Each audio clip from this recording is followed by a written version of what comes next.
College Bro Session 4 ka jemput nam ta kitu ke balai tho ekenek entrance jong ka CE Common Entrance Test ka badai nam ta Common Entrance Examination ka badai nam ta kitu ke kwa manai puli nursing Bsc Nursing te nyepet kita ka notification notice.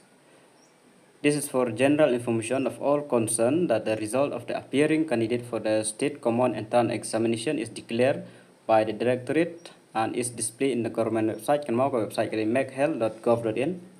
Tegila dap aero eka minimum qualifying percentile as specified below.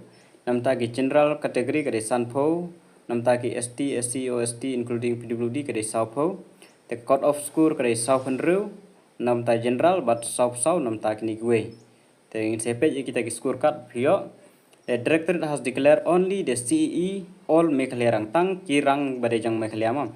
The minimum qualifying percentile and the cut-off score to determine the eligibility of candidate for admission to Bsc Nursing course 2024-25. Namta banyo pule Bsc Nursing hapok Meghalaya amde reshabar.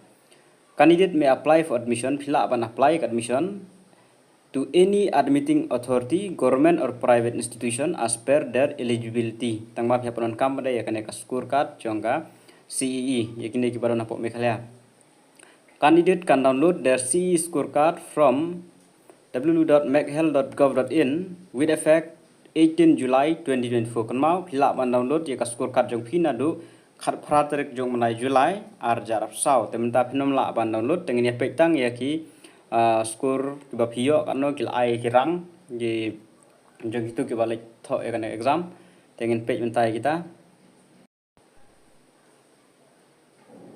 Tekane ketika CEE Result 24 with subject percentile, total score percentile ada ailu berokna.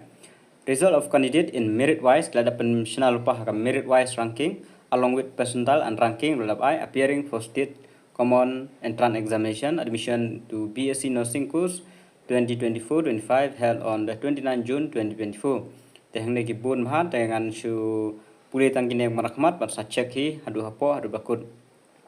Tegila dapat rule number kan mau one page la dapat rule number te pila ban check rule number la de hang tu tegila dapat ka percentile obtain in tangi ka percentile mo kan kam de ka marks ka percentage ka pio ka subject kan biology chemistry physics english aptitude ka entrance test mo gina tegio ka tu te ka total score ka kio pada ka marks ka new fly percentile 100 all meklerang 1 tegila dapat tangi ne girang te pilaban check euro number la de nang ne te sampai hadu ke bakut hadu kanu karang hipoi berkanu ka max score kan mau cut off la dapat inakmat hadu kanu ka de cut off te pilaban check